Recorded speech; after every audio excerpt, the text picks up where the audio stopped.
Puji Tuhan. Segala puji hanya bagi Tuhan. Selamat pagi saudara-saudara semuanya. Haleluya.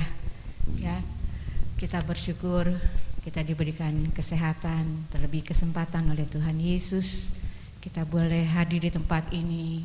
Kita mau menyembah Allah kita yang sungguh luar biasa. Kalau kita boleh dihantarkan dengan kesehatan, kekuatan daripadanya, itu sungguh anugerah yang luar biasa. Puji Tuhan, saudara-saudara, sudah siap semuanya? Kita mau menyembah, kita mau memuji, kita mengagungkan Allah kita Yesus yang dahsyat, yang luar biasa. Saya undang bagi bagi semuanya, kita akan menyembah Dia, kita mau angkat pujian, kita memberikan yang terbaik buat Allah kita. Haleluya Yesus.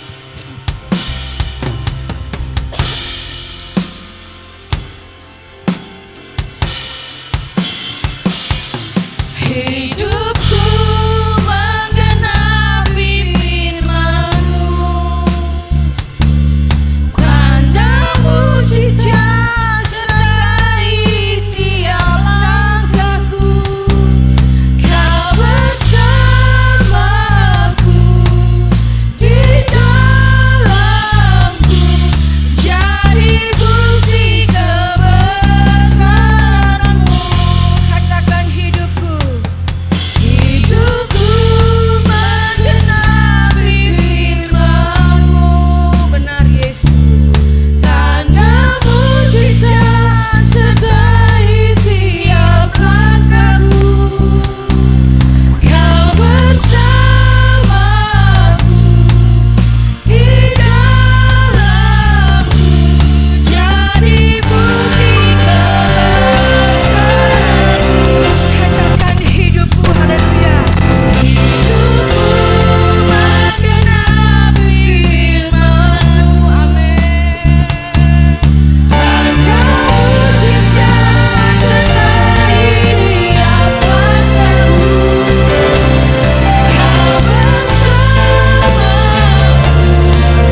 mujizat sertai tiap langkahku.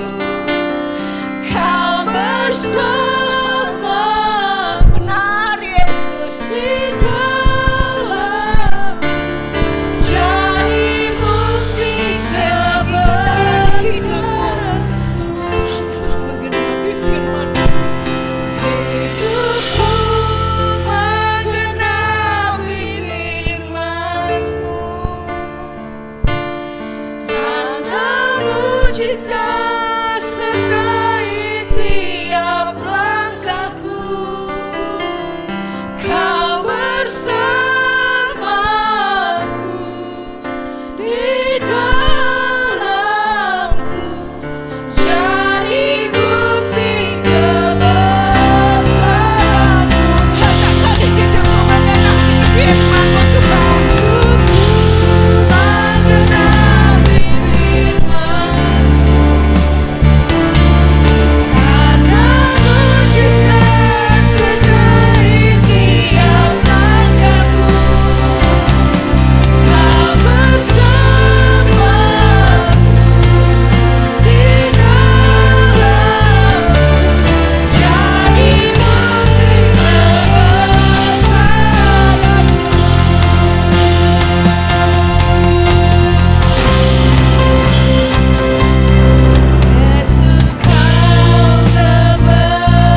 kepada Engkau Bapa di surga.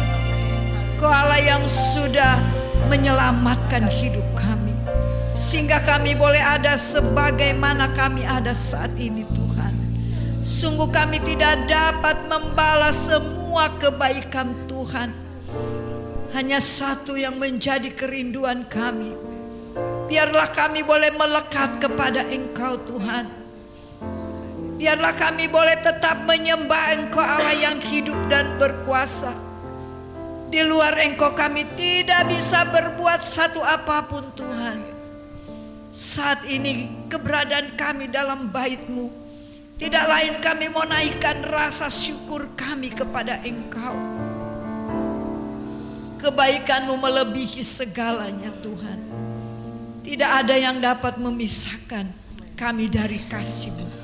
Beri kami kekuatan, kemampuan untuk tetap setia dalam mengiring akan Engkau. Tuhan Yesus, kami mohon belas kasihan-Mu pagi ini. Kiranya Engkau mencurahkan kuasa-Mu di tengah-tengah kami.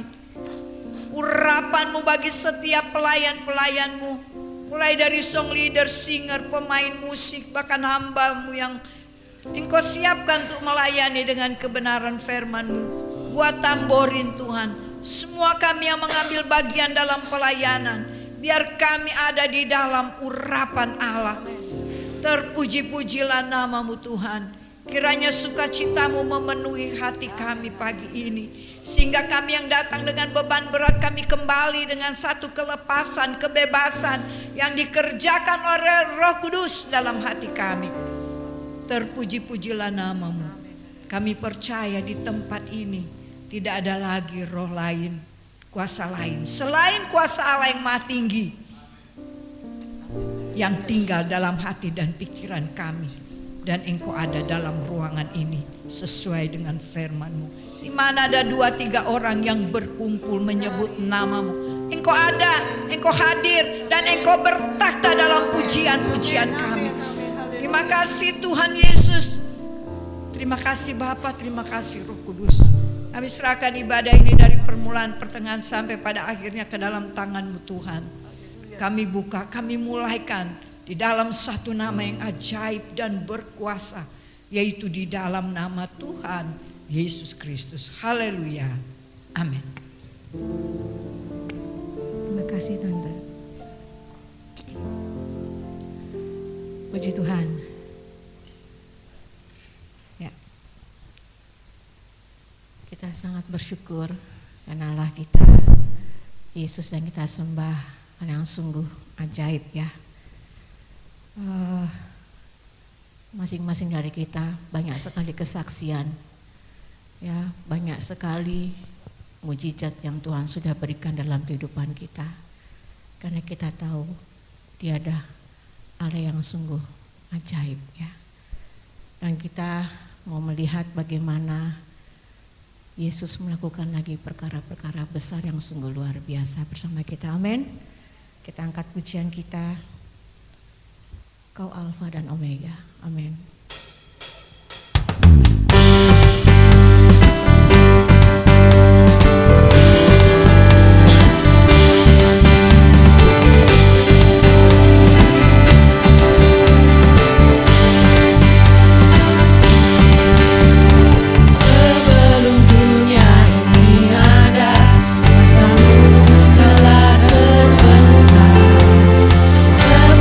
Secara manusia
kita mau siapkan hati kita.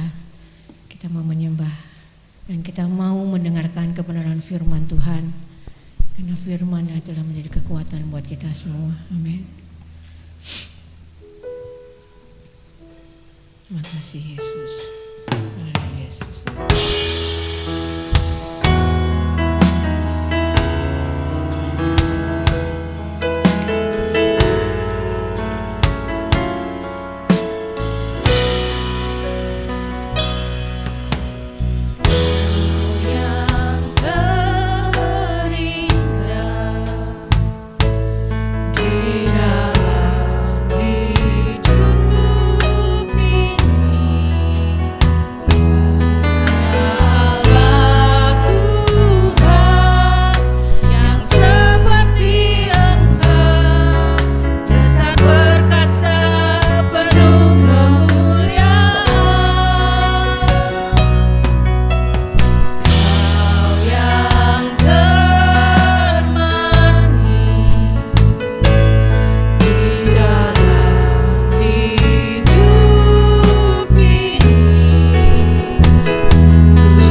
sorga,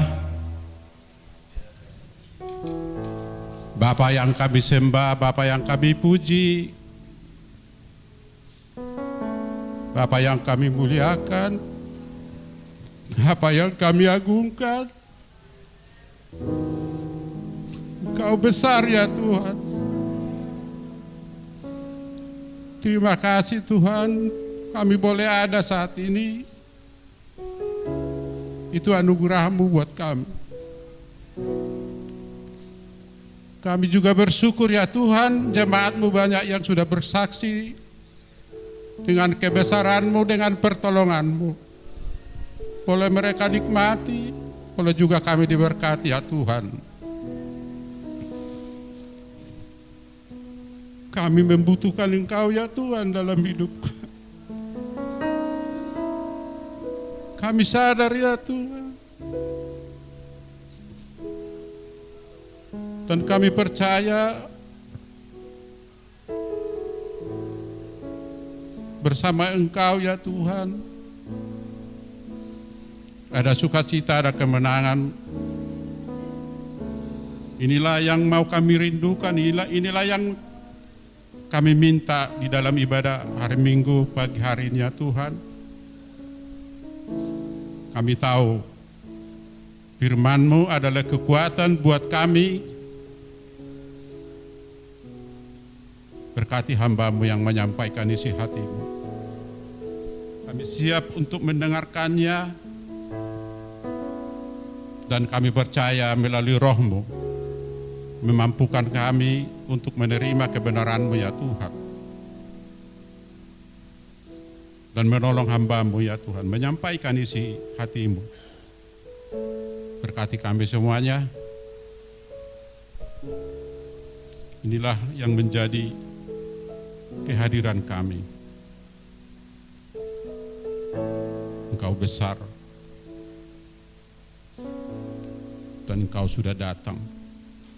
Semua orang yang menerima Engkau ya Tuhan diberi kuasa menjadi anak-anak-Mu. Kami sudah menerima Engkau ya Tuhan dalam hidup kami. Terima kasih Tuhan. Terima kasih.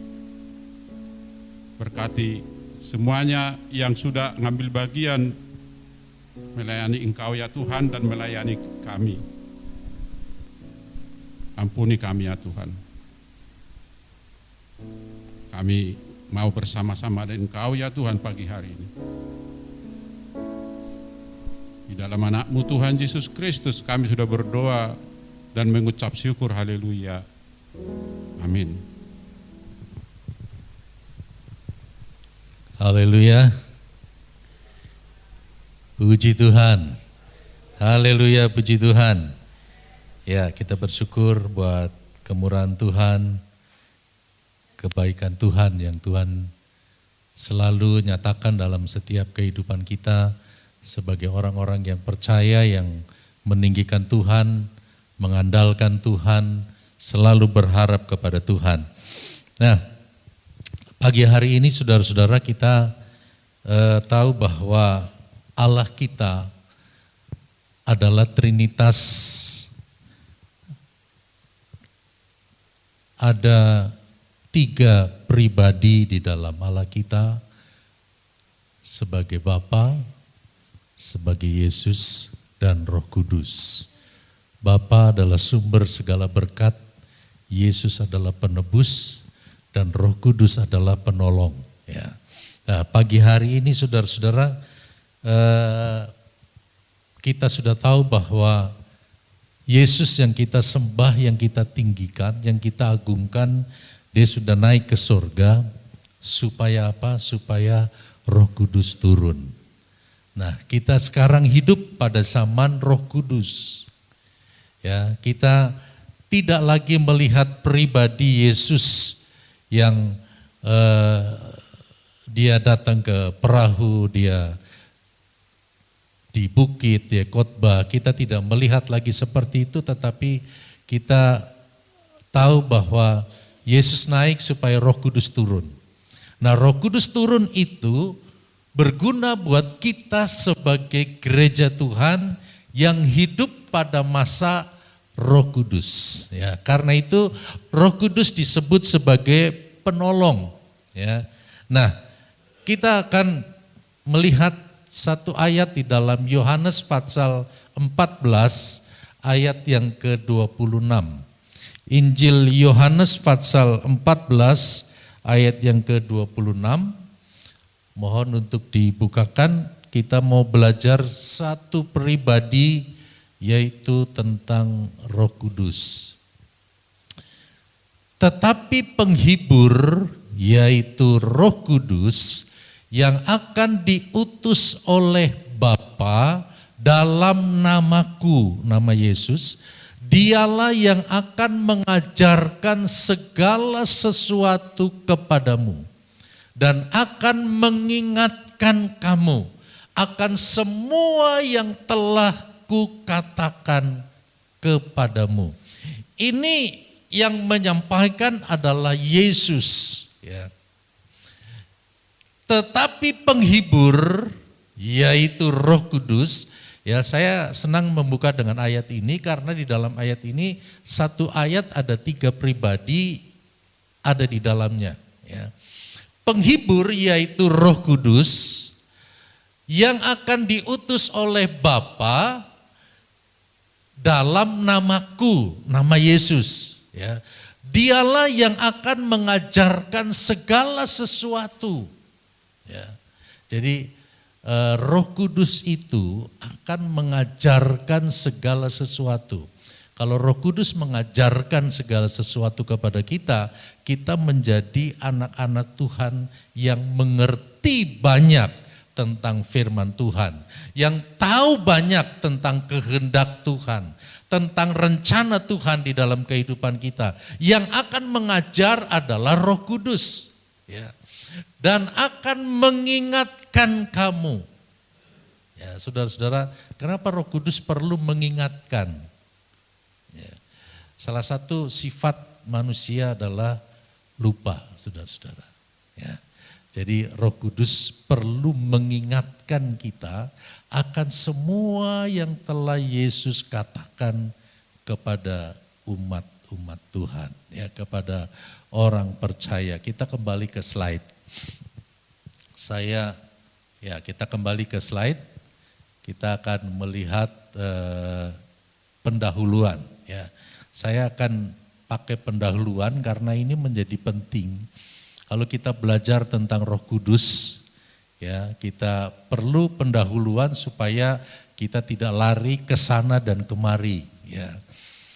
Roh Kudus adalah oknum atau pribadi ketiga dari Trinitas kealahan. Roh Kudus memberi iluminasi atau menerangi, ya, memberikan pencerahan sehingga kita akan semakin dibukakan mengerti akan kehendak Tuhan kepada gereja, ya. Jadi saudara-saudara, Yesus naik, Roh Kudus turun. Nah, Roh Kudus yang mengajar kita untuk kita boleh mengerti kehendak Tuhan. Dia akan bukakan kepada kita tentang apa itu kehendak Allah dan apa itu rencana Tuhan buat kita sebagai gereja Tuhan, ya.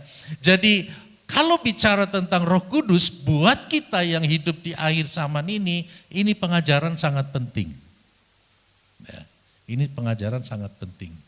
Ya, karena kita tahu yang terjadi pada akhir zaman nanti, ya, akan ada Yesus palsu, akan ada nabi palsu, akan ada Injil yang palsu.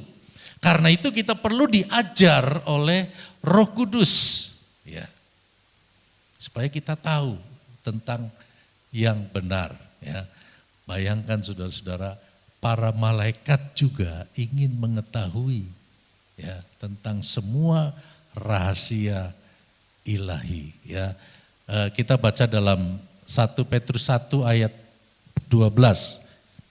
1 Petrus 1 ayat 12, ya.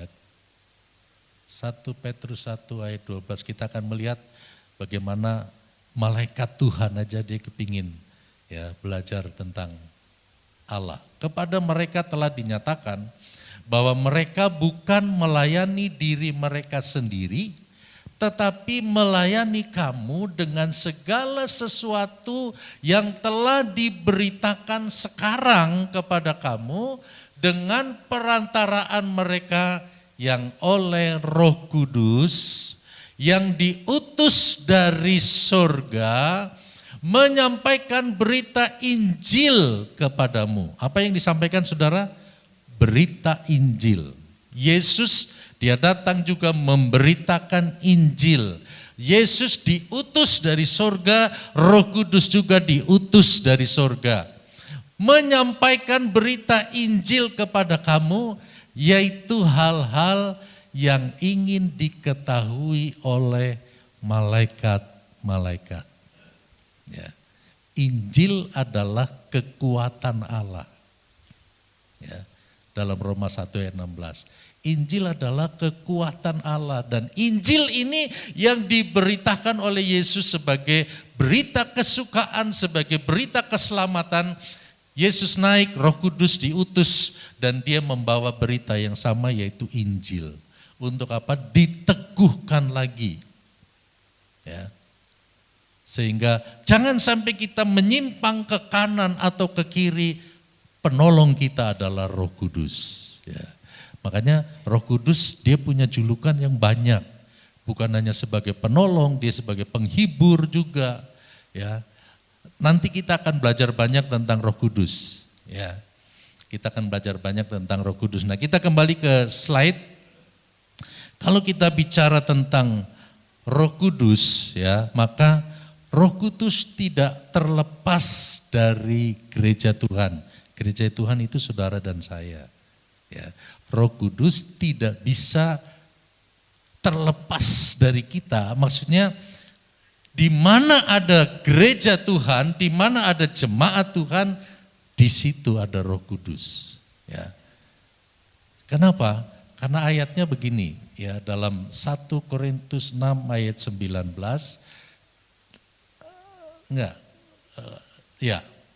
Atau tidak tahukah kamu bahwa tubuhmu adalah bait Roh Kudus. Ya. Gereja Tuhan, saudara dan saya adalah bait Roh Kudus. Ya. Kita rumahnya, Roh Kudus adalah penghuninya yang diam di dalam kamu. Roh Kudus yang kamu peroleh dari Allah dan bahwa kamu bukan milik kamu sendiri. Paulus bilang sama orang Korintus bahwa kita bukan milik kita sendiri, tetapi kita adalah milik Roh Kudus, di mana Roh Kudus diam di dalam kehidupan kita. Ya. Ya, ingat saudara-saudara, gereja Tuhan tidak bisa dipisahkan dengan Roh Kudus. Ya. Kita adalah rumahnya, Roh Kudus adalah penghuninya. Ya. Dia mau bersama-sama dengan kita. Dia mau mengingatkan kita. Dia mau mengajar kita. Ya. Saya belum sampai kepada poin-poin, tetapi ini masih berbicara tentang pribadi Roh Kudus. Ya. Pribadi Roh Kudus, dia tinggal di dalam kita. Dia menjadi penghuni, ya, dalam hidup kita. Ya, itu Roh Kudus. Ya. Lalu yang berikutnya, Roh Kudus memberi kemampuan untuk memahami anugerah Allah. Nah, saudara-saudara, Roh Kudus memberi kemampuan untuk kita memahami anugerah Allah. Saudara dan saya hidup itu karena anugerah. Ya. Saudara dan saya, kita diselamatkan itu karena pemberian, karena kasih karunia daripada Allah. Jadi bukan karena kita pinter kita bisa mengenal Tuhan. Ingat saudara-saudara, kita punya latar belakang yang berbeda-beda. Ada yang dari kecil sudah Kristen, ya. Tapi ada yang dari seberang kayak saya, nanti begitu kita mengenal Tuhan, saya pribadi saya mengatakan luar biasa Tuhan. Ya. Papa saya nggak pernah ngajarin, ibu saya nggak pernah ngajarin, tapi Tuhan pakai orang lain untuk berbicara dan saya bisa terima. Saya bisa mengakui bahwa Yesus itu Tuhan.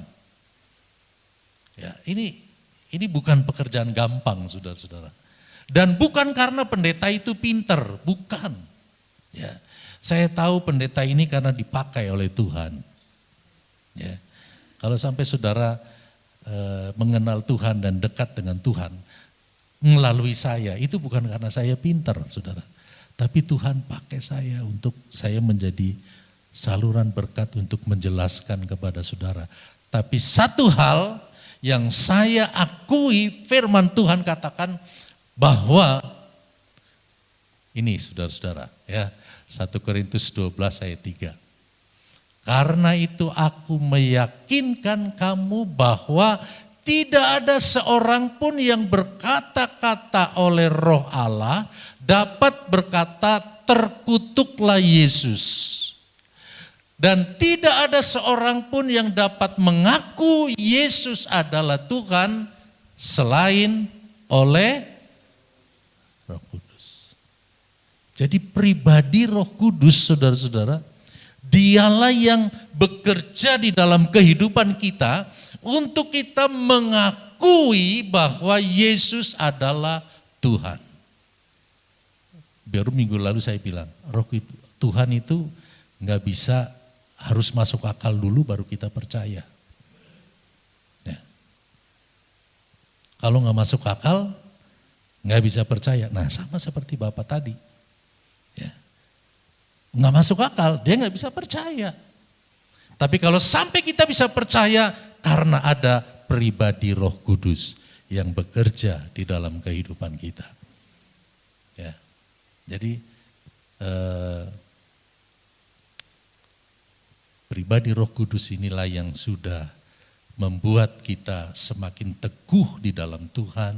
Ya, mungkin ada orang yang awalnya percaya, terus dia meninggalkan Tuhan, jauh dari Tuhan, ya. Tapi kalau kita mau diajar oleh Roh Kudus mengajar kita akan semakin mengerti, ya. Kita akan semakin mengerti apa kehendak Tuhan, apa rencana Tuhan dalam kehidupan kita. Jadi kenapa saya katakan bahwa Roh Kudus itu dapat memberikan kemampuan. Akal manusia tidak mampu. Ya. Akal manusia tidak mampu untuk percaya kepada Yesus yang memiliki 3 pribadi. Ya. Tetapi Roh Kudus mampukan kita untuk kita berkata Yesus itu adalah Tuhan. Ya. Yesus adalah Tuhan. Lalu berikutnya masih tentang Roh Kudus. Ini yang saya katakan tadi, lebih berguna kalau Yesus naik supaya Roh Kudus turun. Ya. Lebih berguna, bukan tidak berguna kalau Yesus naik, tapi akan lebih berguna Yesus naik supaya Roh Kudus turun. Karena Roh Kudus yang akan mengajar kita, akan memampukan kita untuk hidup di zaman Roh Kudus. Ya. Kalau kita belajar peta zaman, ada zaman Bapa dari Bapak Abraham, ya, dia zaman Bapa, lalu zaman anak dari Ishak sampai Yesus, ya, makanya Ishak disebut anak perjanjian dan Yesus disebut anak Allah, itu pada zaman disebut zaman anak. Dan zaman Roh Kudus, setelah Yesus naik, maka Roh Kudus turun. Ya, Yesus sudah naik, Roh Kudus sudah turun. Nah, sekarang kita hidup di zaman Roh Kudus. Jadi lebih berguna kalau Yesus naik supaya Roh Kudus turun. Karena tanpa Roh Kudus, saudara-saudara, Yesus tahu persis, saudara, bahwa kehidupan kita setelah Yesus naik, setelah Yesus mati, bangkit dan naik, itu bukan lebih ringan, akan lebih berat. Karena itu perlu Roh Kudus. Ya. Perlu Roh Kudus. Yohanes 16 ayat 7. Namun benar yang kukatakan ini kepadamu adalah lebih berguna. Jadi Yesus sampaikan ini adalah lebih berguna bagi kamu jika aku pergi. Sebab jikalau aku tidak pergi, penghibur itu tidak akan datang kepadamu. Tetapi jikalau aku pergi, aku akan mengutus dia kepadamu. Ya, Yesus naik supaya Roh Kudus turun.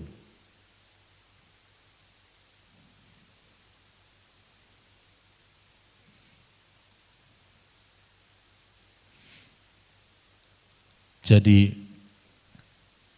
kehadiran Roh Kudus bagi gereja Tuhan itu begitu penting, sangat berfaedah karena dia akan memberikan kepada kita kesanggupan ilahi.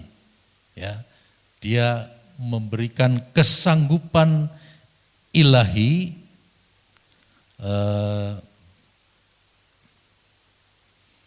supaya kita bisa lebih terbuka dan lebih mengenal kehendak Tuhan.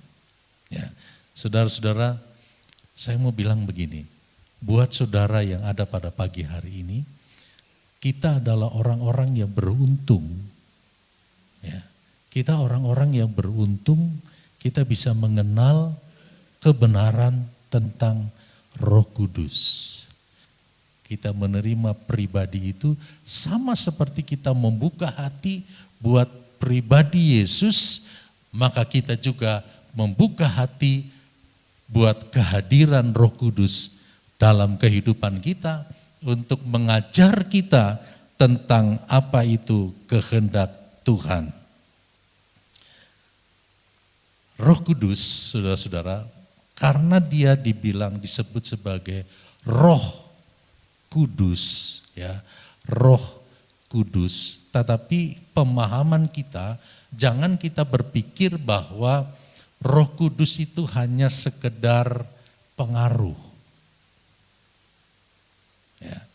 Makanya dari awal saya katakan Roh Kudus itu pribadi. Ya. Bukan sekedar pengaruh. Atau Roh Kudus itu bukan hanya disebut sebagai kuasa, tapi Roh Kudus adalah pribadi. Nah, ini yang pagi hari ini kita mau belajar bersama-sama. Kenapa Roh Kudus itu disebut pribadi atau oknum? Ya, cuma oknum kadang-kadang orang udah kalau bicara oknum seringkali udah negatif, ya, oknum. Tapi Roh Kudus adalah pribadi. Kenapa? Ya.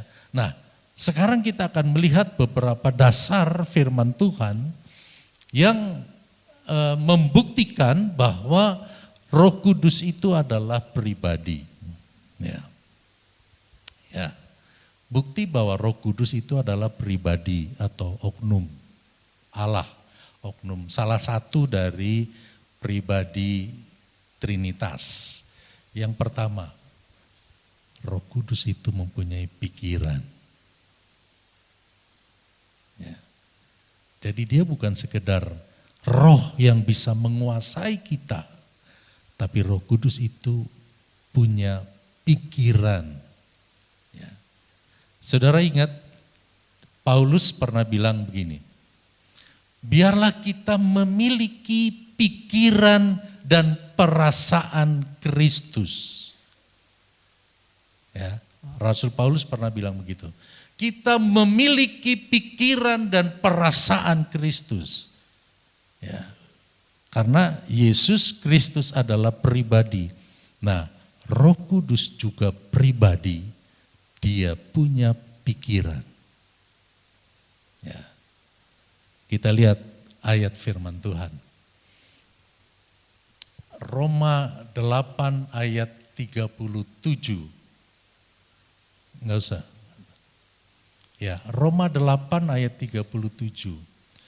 Dan Allah yang menyelidiki hati nurani, mengetahui maksud roh. Ya, lihat di sini, ya saya kasih warna kuning.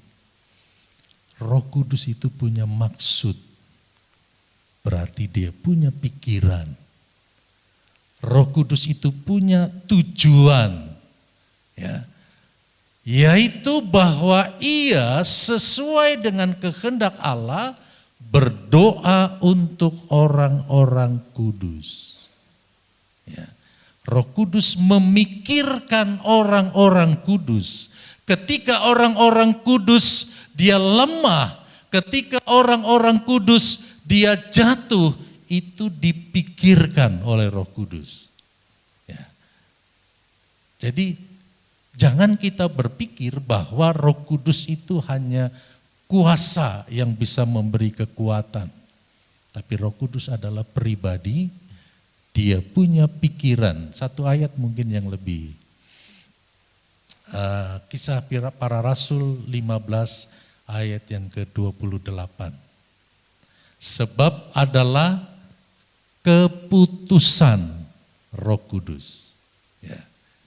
Berarti Roh Kudus dia bisa mengambil keputusan. Kenapa? Karena dia punya pikiran. Ya.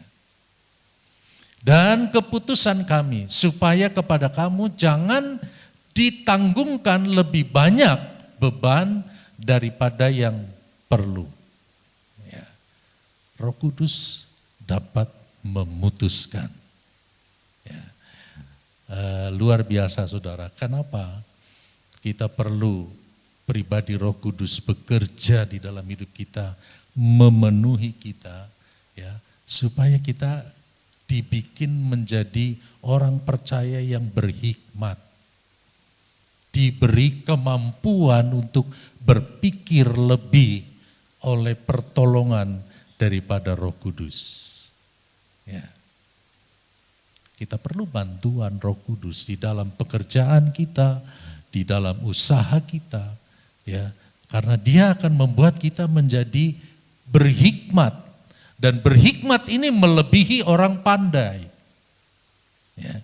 Kalau kepandaian mungkin bisa diperoleh karena belajar, karena pengalaman, tapi hikmat itu datang dari Tuhan. Nah, itu yang melebihi segala kepandaian, itu hikmat.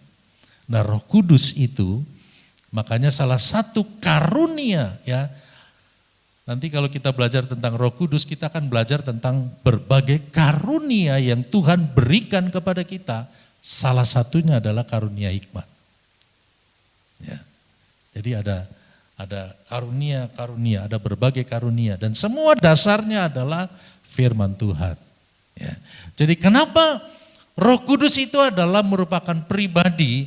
Karena Roh Kudus punya pikiran, dia akan dapat memutuskan, ya, dia punya maksud atas setiap kehidupan kita. Ya, jadi yang pertama, yang kedua, Roh Kudus mempunyai perasaan. Ya. Kalau cuma sekedar pengaruh, dia nggak punya perasaan. Tapi karena Roh Kudus adalah pribadi, maka dia punya perasaan sama seperti Yesus. Ya, makanya Paulus bilang, mari kita memiliki pikiran dan perasaan yang dimiliki oleh Yesus. Ya. Nah, Roh Kudus juga punya perasaan, saudara-saudara.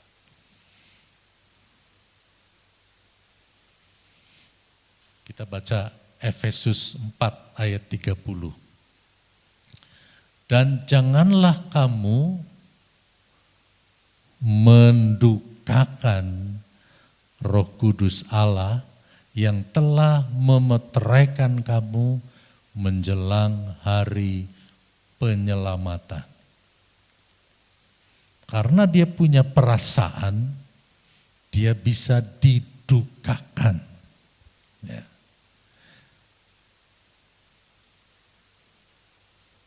Jadi saudara-saudara, kehidupan kita harus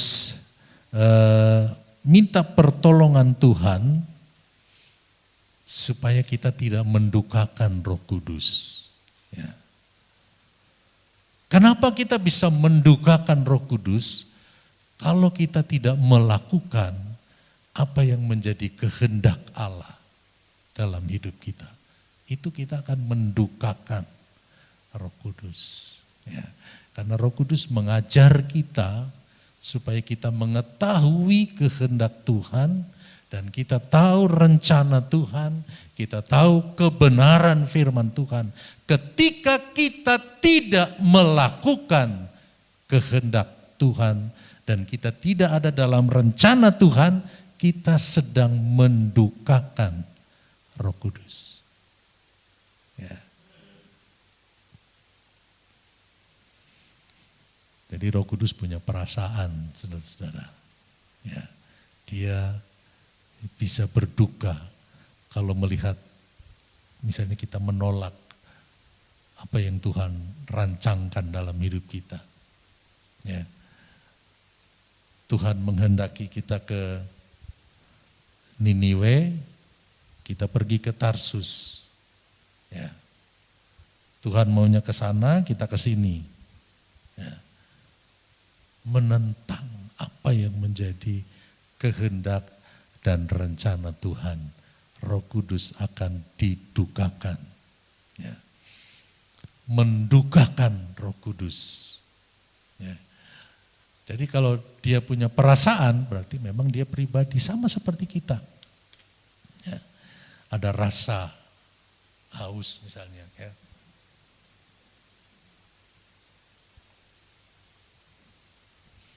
Jadi Roh Kudus punya perasaan, sedih, berduka karena melihat umatnya hidup bertentangan, menentang firman, ya, menolak firman, itu Roh Kudus berduka. Ya.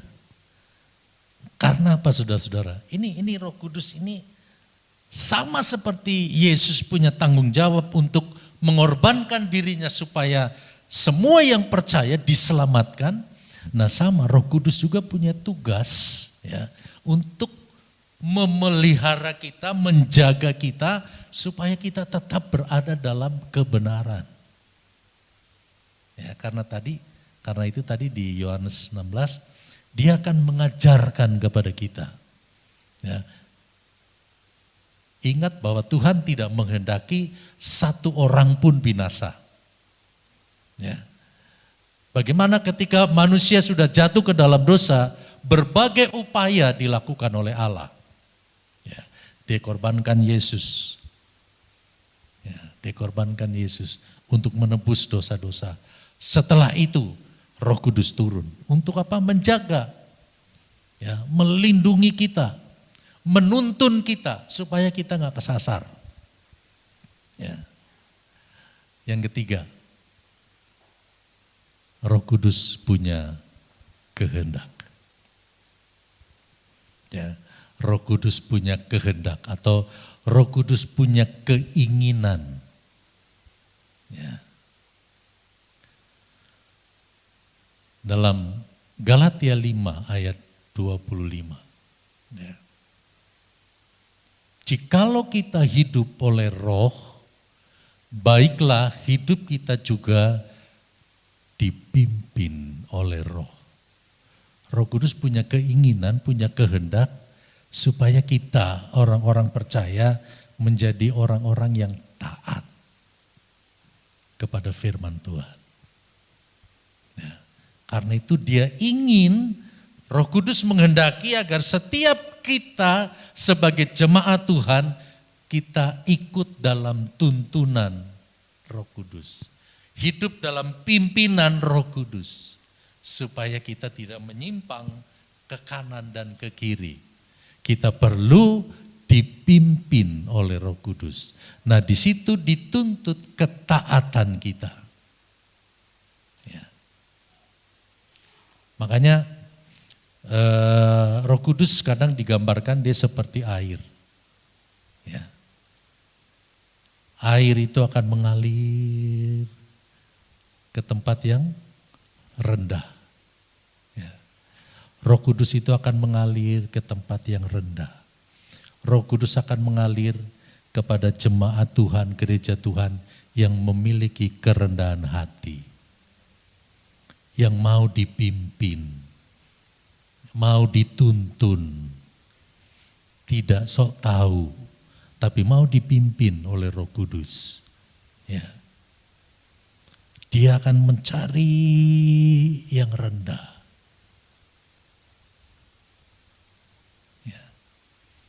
Makanya di nubuatan tentang Roh Kudus, ya, aku akan memberikan kepadamu roh yang baru.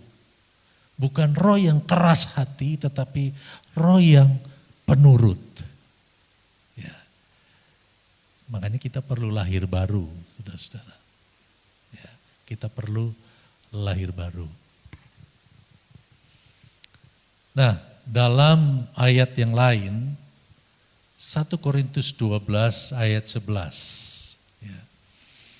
Tetapi semuanya ini dikerjakan oleh Roh yang satu dan yang sama, yang memberikan karunia kepada tiap-tiap orang secara khusus, seperti yang dikehendakinya. Ya. Jadi Roh Kudus punya kehendak. Dia akan memberikan karunia-karunia khusus kepada orang yang dikehendakinya. Ya, kepada orang yang berkenan di hatinya. Ya. Karena apa, saudara-saudara? Roh Kudus mau ketika kita dipenuhi dengan Roh Kudus, hidup kita ini berdampak. Hidup kita ini menjadi berkat, hidup kita ini menjadi penyemangat buat yang lain. Ya. Seperti apa yang terjadi pada murid-murid Tuhan ketika dia dipenuhi di loteng Yerusalem. Ada yang tadinya penakut menjadi pemberani karena dia dipenuhi dengan Roh Kudus. Karena Roh Kudus punya kehendak, dia akan memberikan karunia.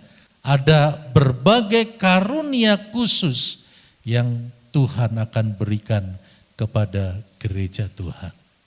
Ya. Kita akan belajar lebih jauh. Waktunya tidak cukup kalau hari ini diselesaikan. Ya. Nah, yang keempat, Roh Kudus itu bisa dihina. Ya. Bahkan bisa dihujat. Itu Roh Kudus. Ya. Karena itu dia pribadi. Ya. Kalau cuma sekedar roh yang melayang-layang, dia nggak mempan untuk dihina. Karena dia cuma roh. Tapi Roh Kudus adalah pribadi. Dia bisa dihina dan dia bisa dihujat. Ya. Jadi kalau saya belajar di firman Tuhan, ada orang yang menghujat anak manusia, itu masih diampuni. Tapi menghujat Roh Kudus tidak diampuni. Ya. Nah, kita lihat dulu dalam Injil Matius pasal 12 ayat 31.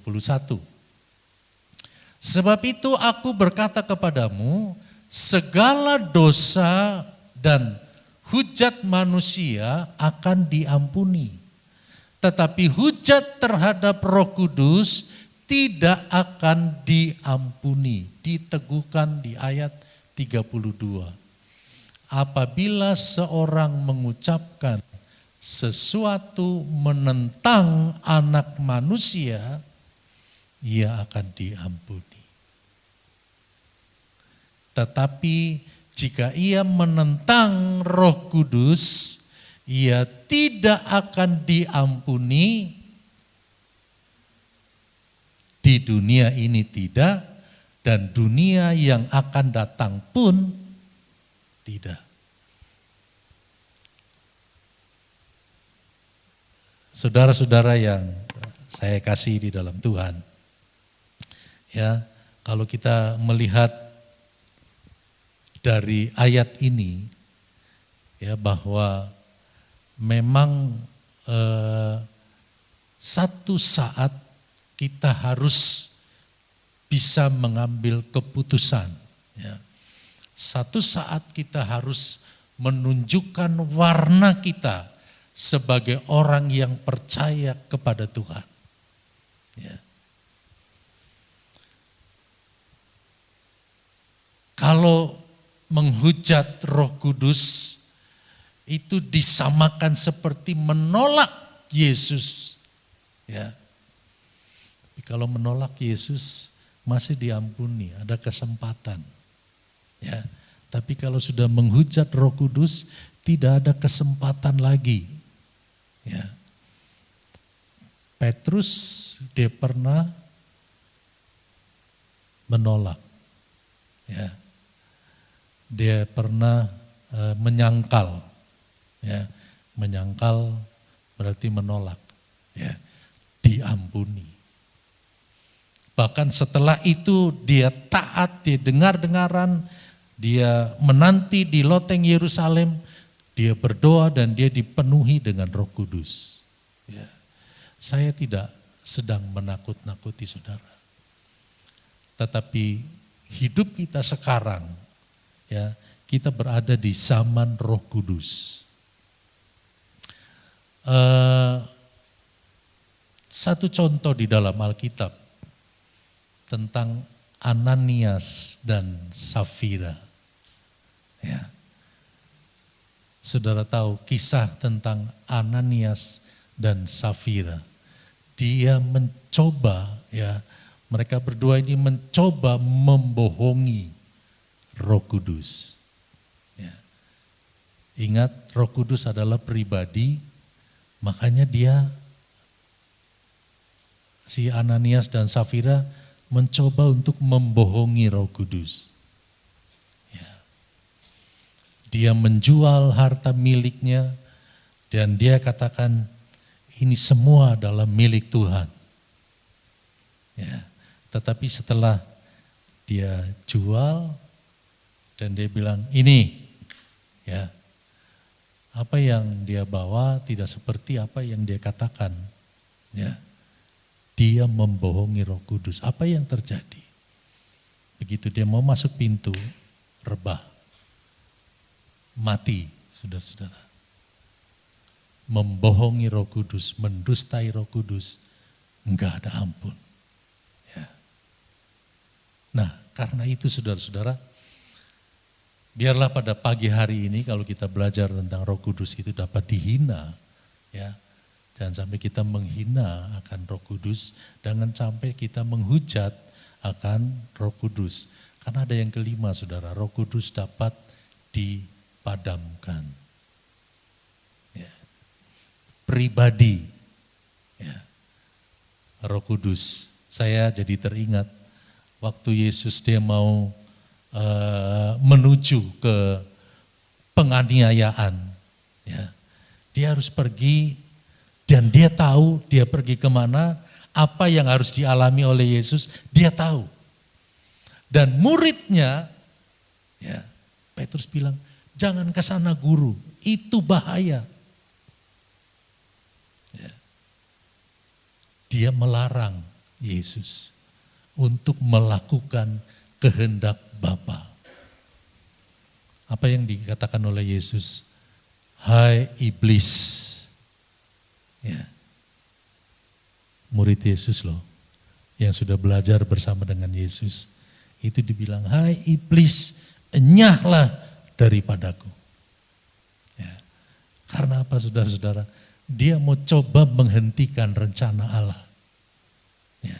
Yesus memang harus mengalami aniaya, dia harus mati di kayu salib supaya dia dapat menebus dosa umat manusia. Dan ini muridnya, salah satu murid Yesus, dia coba untuk menghalangi rencana Allah. Ya, sama apa yang terjadi pada Yesus, dia mau dihalangi dalam Roh Kudus juga, dia tidak bisa dipadamkan.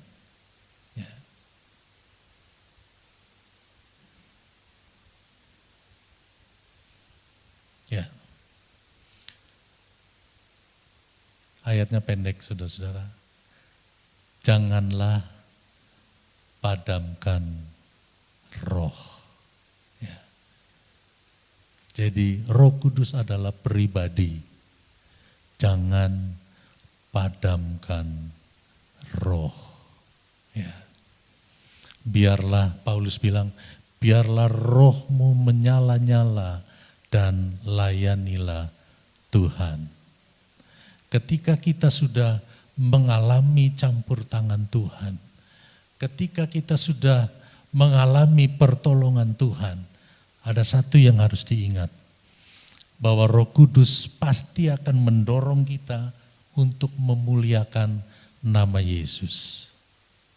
Ya, tadi dikatakan, bukan karena kamu sendiri, tetapi Roh Kudus akan mendorong kita untuk memuliakan nama Yesus. Roh Kudus akan mendorong kita untuk mengagungkan nama Yesus. Ya. Roh Kudus dia penggerak. Roh Kudus dia seperti dinamo, dia dinamis, ya, enggak diem. Itu Roh Kudus. Ya. Karena itu saudara, ketika murid-murid dipenuhkan dengan Roh Kudus, ya,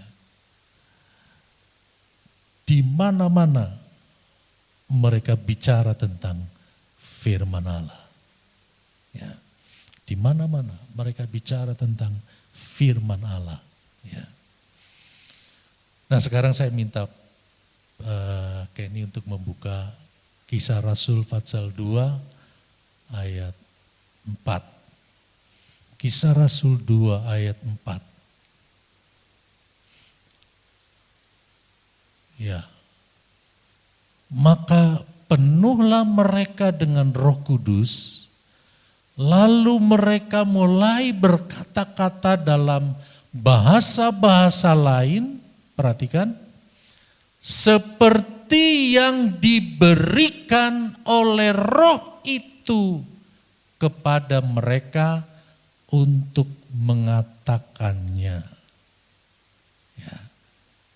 Jadi siapa yang memberikannya, yang mendorongnya itu adalah Roh Kudus. Ya. Kita akan berbahasa-bahasa lain, berbahasa roh seperti yang diberikan oleh Roh itu kepada mereka untuk mengatakannya. Ya. Sehingga ketika mereka berbahasa roh, bahasa yang mereka tidak pelajari, ternyata orang-orang yang mendengar pada waktu itu, mereka tahu apa yang dimaksudkan oleh orang-orang yang dipenuhi dengan Roh Kudus itu. Ya, Tuhan pakai orang-orang yang dipenuhi dengan Roh Kudus ini untuk memberitahu kepada orang lain yang anggap saja pada waktu itu sedang menonton tentang apa yang terjadi di loteng Yerusalem. Ya, Roh Kudus dia tahu bahasa untuk menjelaskan kepada orang-orang yang ada di situ. Ya. Nanti kita akan belajar banyak tentang Roh Kudus. Kita kembali ke slide, saudara-saudara. Satu hal bahwa Roh Kudus itu dapat dipadamkan walaupun dia akan tetap menyala. Siapa yang memadamkan? Manusia yang coba untuk memadamkan, untuk tekan. Ya. Tapi Roh Kudus dia akan terus bekerja lewat kehidupan kita. Kalau kita mau dipakai oleh Tuhan, Roh Kudus akan pakai kita. Tapi kalau kita nggak mau, Roh Kudus akan pakai yang lain. Ya. Karena rencana Tuhan tidak pernah gagal. Ya, rencana Tuhan gak pernah gagal. Ya.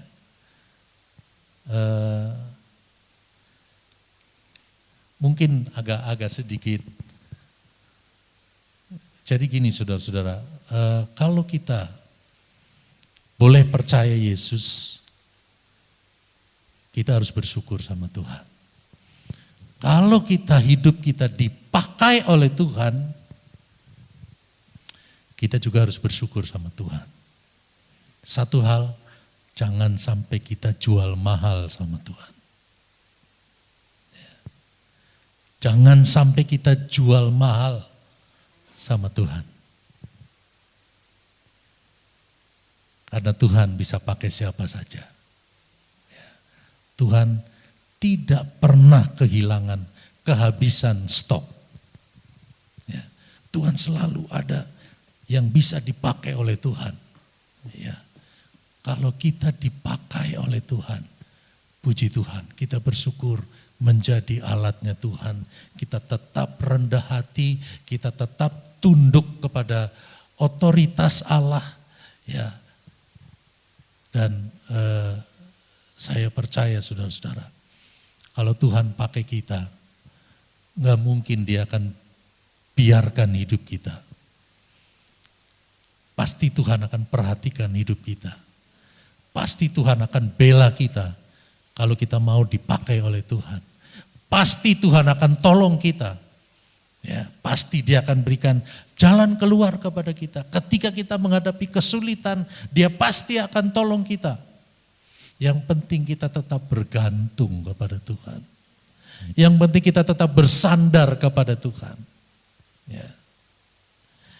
Dan pada akhirnya saudara, Tuhan memberkati. Kita sama-sama bangkit berdiri. Kita akan angkat satu nyanyian. Kurasakan kasih-Mu Tuhan. Kurasakan kuasa-Mu Tuhan. Mari kita mau bersama-sama merasakan. Karena kita meyakini bahwa Allah Roh Kudus, Dia ada di tengah-tengah kita. Kita rasakan bahwa Dia dekat. Dia tidak jauh dari kita. Bahkan Dia mau tinggal terus di dalam hati kita, dalam hidup kita. Supaya hidup kita dapat memancarkan. Kita diberi pencerahan terus oleh Tuhan. Kita diberi, Tuhan akan menerangi segala sesuatu dalam hidup kita. Untuk kita berada dalam pimpinan Tuhan. Merasakan kasih Tuhan.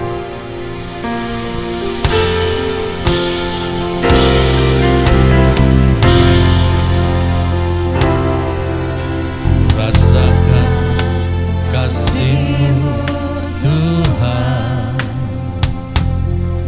Ku rasakan kuasa-Mu Tuhan. Ku rasakan kasih kuasa Roh Kudus. Ku rasakan kehadiran. Ku rasakan kasih. Ku rasakan kasih.